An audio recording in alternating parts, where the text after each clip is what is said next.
Hallo und herzlich willkommen zum ersten Viertelfinalspieltag der Soccercoin-Europameisterschaft 2020.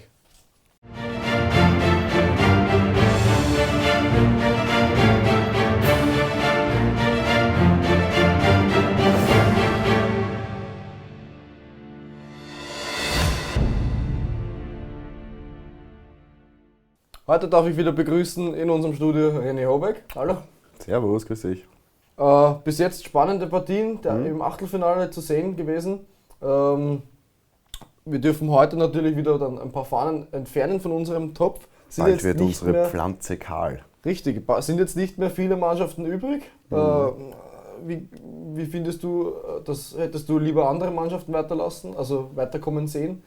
Ja, ich sage mal, für die Attraktivität wäre es natürlich toll, immer wenn man vor allem in den K.O.-Spielen, nicht in der Gruppenphase, in den K.O.-Spielen, favorisierte Mannschaften, größere, starke fußballerische Mannschaften, also eben allen voran Holland, England, Deutschland, dass man die dann noch im Turnier hat. Sind jetzt nicht mehr dabei, aber umso mehr für die kleineren Länder eine Herausforderung und schön, dass sie sich ins Rampenlicht spielen können.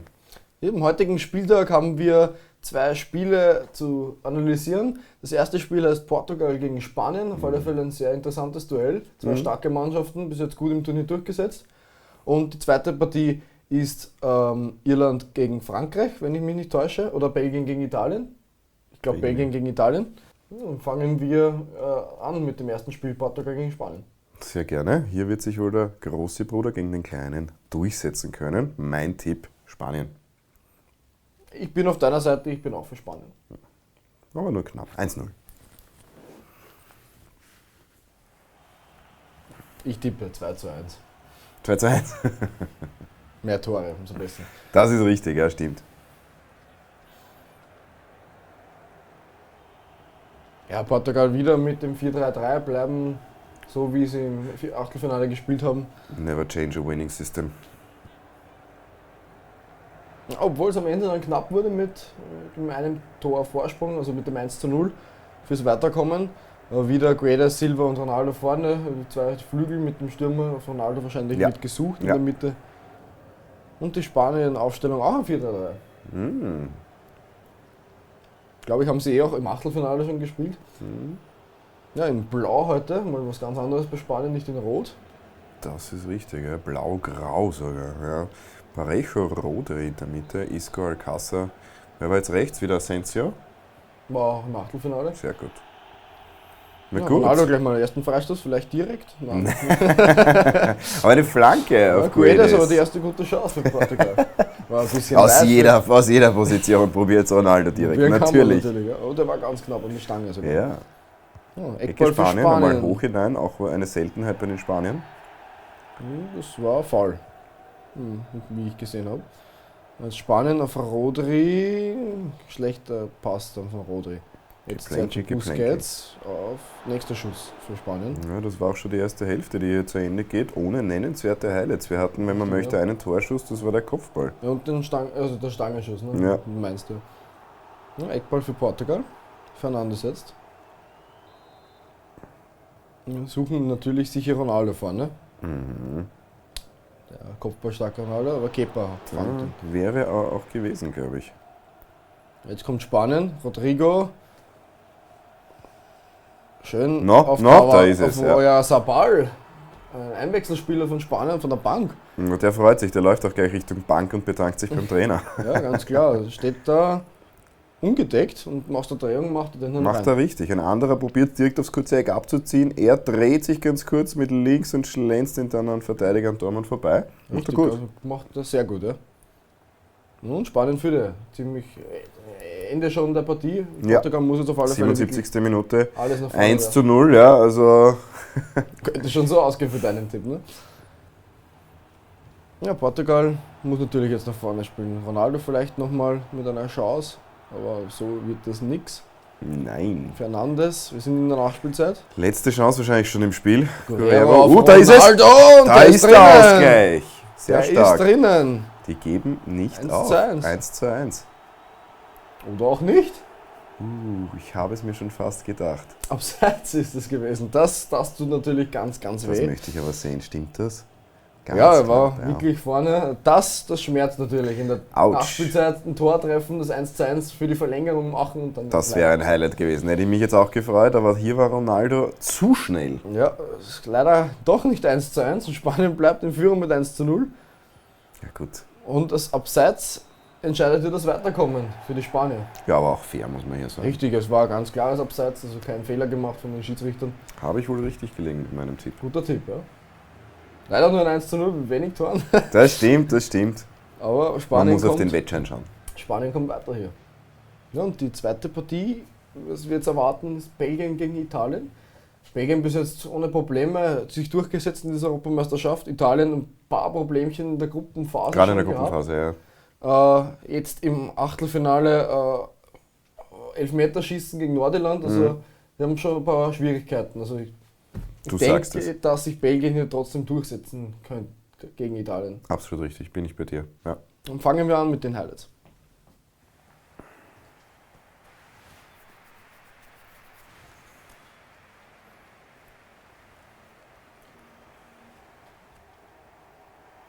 Ja, Belgien mit 3-4-2-1 wieder. Das ist wieder Bleiben- die Christbaum-Aufstellung, wie ich sie nenne.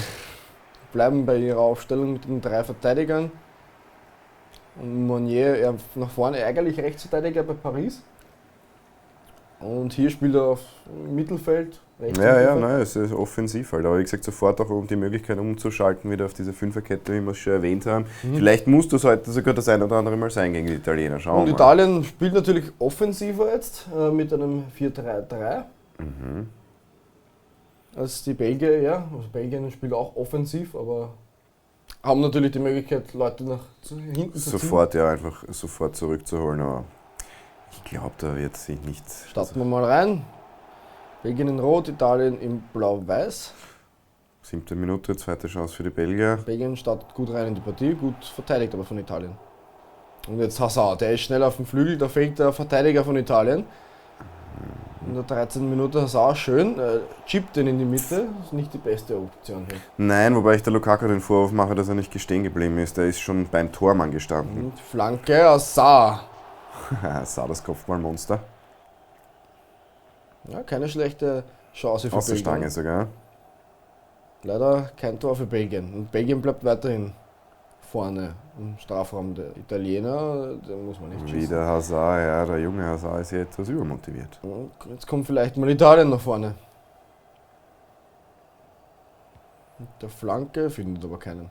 Sehr Eckball. schlecht, aber auch die Verteidigung sehr schlecht. Eckball. Möglichkeit, Italien auch findet nichts. auch keinen Abnehmer. Jetzt fängt Italien an zu spielen. Ja, dritte Chance, wobei Chance möchte ich es gar nicht nennen. Das vorher waren auch keine Chancen. Also Wieder Flanke Ecke. Abgeblockt hier, nächste Ecke für Italien. Jetzt kommt die erste starke Chance. Das war allerdings sehr gefährlich. Da Ja. war viel Glück dabei. Courtois wirft sich Schön. dahin. Aber das wäre eigentlich ein Eigentor der Belgier gewesen, Ja, gar die nicht mal Bräune der steht da Italiener. steht Ja. da goldrichtig am kurzen Pfosten. Vorne, hinten, Mitte, überall ist die Bräune. Und jetzt fängt Belgien wieder nach vorne an zu spielen. Lukaku spielt in die Mitte, muss er eigentlich schießen. Ich bin schockiert. Ganz schlecht hier. Also Belgien zeigt sich noch nicht so stark. Nein, ja. Ja, ist der erste richtige Prüfstand. Ja, Dementsprechend sind sie haltet nervös. gut dagegen. Courtois jetzt gut pariert. Und wichtig auch. Und jetzt sind wir in der zweiten Hälfte. Jetzt kommt Barella mit der ersten guten Also- Chance für Italien in der zweiten Spielhälfte. Und jetzt kommt wieder Belgien nach vorne. Dries Mertens rein in den 16er. Weite Flanke. War nicht die beste Flanke von ihm. Ja, wieso keine Flanke auf Lukaku? Das habe ich mir schon öfter bei den Belgiern gedacht. Auf die Bräune. Aber jetzt. Jetzt die aber Flanke jetzt. in die Mitte. Na, gut von Jorginho sogar aufgepasst. Ein Mittelfeldspieler. Nächste Ecke für Belgien. Witzel kommt nicht ran. Meunier von der Distanz mit dem Kopfball nicht schlecht. Distanz, ja. Lukaku kommt versucht ein eingeflogen. Kunststück. Viele Chancen in dieser Partie auf alle Fälle. Ja, Jetzt kommt ist auf Italien jeden mit Fall- einem Weitschuss. Viele Weitschüsse auch auf jeden Fall. Schön anzusehen, es geht hin und her, es ist sehr ausgeglichen. Also Ja. ich muss sagen, es dürften sich die Belgier auch nicht wirklich aufregen, wenn es hier einzeln für die Italiener stehen würde. Richtig, ja. Mit Belgien wieder. Lukaku spielt in die Jetzt. Mitte auf Hazard. Tormann haltet den gut. Nochmal Hazard, wieder Tormann. Lukaku macht ein Aber bleiben Sie dran. sehr glückliches Tor für Belgien. Absolut, Und absolut. Donnarumma zweimal perfekt gehalten. Und dann steht Lukaku trotzdem noch da. Und wenn dann schon 2 Stürmer da sind, wird es dann schwer für den Torhüter. Das ist richtig, aber das ist der Wille. Man sieht hier ganz kurz 4 Angreifer der Belgier im 16er von den Italienern. Ja, also spielt Und das war jetzt keine Ecke oder irgendwas dergleichen, Richtig, also ja. die sind da wirklich draufgegangen. Ja, und Belgien führt jetzt 1:0 gegen Italien. Und werden jetzt wahrscheinlich etwas defensiver gehen oder vielleicht sogar offensiver. Ich glaube eher das Gegenteil ist der Fall und man sieht es auch gleich. Belgier wollen es jetzt natürlich gleich Belgien fixieren. spielt weiter Wir sind nach allerdings schon in der Schön 90. von Minute. Hazard jetzt nochmal. Der Pass kommt nicht an. Italien jetzt vielleicht mit einem Konter noch. El Sharawi eingewechselt auf alle Fälle. El Sharawi, der Pharao, wie er so liebevoll genannt wird. Ja, aber so wird das nichts für die Italiener noch mit dem Ausgleich. Ui, das kann nochmal bitter werden. Ja, In der letzten Spielminute so ein Ja, Fehlpass, pfeift aber es aber reicht. war dann noch nicht mehr viel herauszuholen für Italien. Mhm. Partie war ziemlich interessant anzusehen. Beide Seiten ziemlich viele Chancen, viel nach vorne gespielt. Ja, Schwache Chancen waren leider auch dabei. Zu viele schwache Chancen. zu viele schwache Chancen, vollkommen richtig. Beide Seiten waren oft vom Tor, aber oftmals nur ein Schüsschen, eine Flanke, die komplett verkehrt war. Ja. Belgien auch mit dem etwas glücklicheren Tor, wie ich es jetzt nennen würde. Mhm. Da haben wir zweimal top gehalten hinten und dann kommt aber Lukaku nochmal aus dem Rückraum Ja. und dann hat er keine Chance mehr. Ja. Also da kann er so gut halten, wie er will. Ja, Fazit von dir zu diesem Spieltag, ist das Viertelfinale. Mein Schein steht noch. Perfekt. Ja, wir haben die Partien jetzt im Viertelfinale gesehen. Die Mannschaften, die jetzt weitergekommen sind, treffen sich im Halbfinale. Das heißt, Belgien spielt gegen Spanien im Halbfinale. Auf die Partie freue ich mich sehr. Die könnte ziemlich interessant werden. Und wir sehen am nächsten Spieltag des Viertelfinales jetzt dann Irland gegen Frankreich und Österreich gegen Russland. Mhm. Gut, Irland, Frankreich ist klar, McGoldrick wird hier den Siegestreffer erzielen. Nein, Spaß beiseite. Frankreich der Favorit. Und Russland, Österreich, da bin ich wirklich sehr, sehr gespannt. Das wird, glaube ich, ein Schlagabtausch werden. Also Ja. ich glaube, die Österreicher werden hier voll auf Angriff fahren und genauso aber auch die Russen werden hier, glaube ich, das Zepter versuchen in die Hand zu nehmen. Und dementsprechend, glaube ich, werden wir viele Tore sehen. Ich hoffe mit dem glücklicheren Ende für uns Österreicher natürlich. Dann gebe ich jetzt noch mal kurz ins Studio zu Herbert Baska zur Analyse des heutigen Spieltages. Ja, wir sind wieder im Prohaska-Studio, erstes Viertelfinale, Portugal, Spanien, natürlich von den Namen her absolutes Schlagerspiel. Vielleicht hat es nicht ganz gehalten, was es versprochen hat, aber auf der anderen Seite natürlich immer schön zu sehen, wenn 2 technisch gute Mannschaften aufeinandertreffen. Die Spanier haben profitiert davon, von einem, würde ich sagen, Stellungsfehler in der Abwehr, wo die Portugiesen in Überzahl waren und trotzdem nicht verhindern konnten das Tor. Auf der anderen Seite auch bitter für Cristiano Ronaldo, ihn sehen wir jetzt leider nicht mehr. In der 90.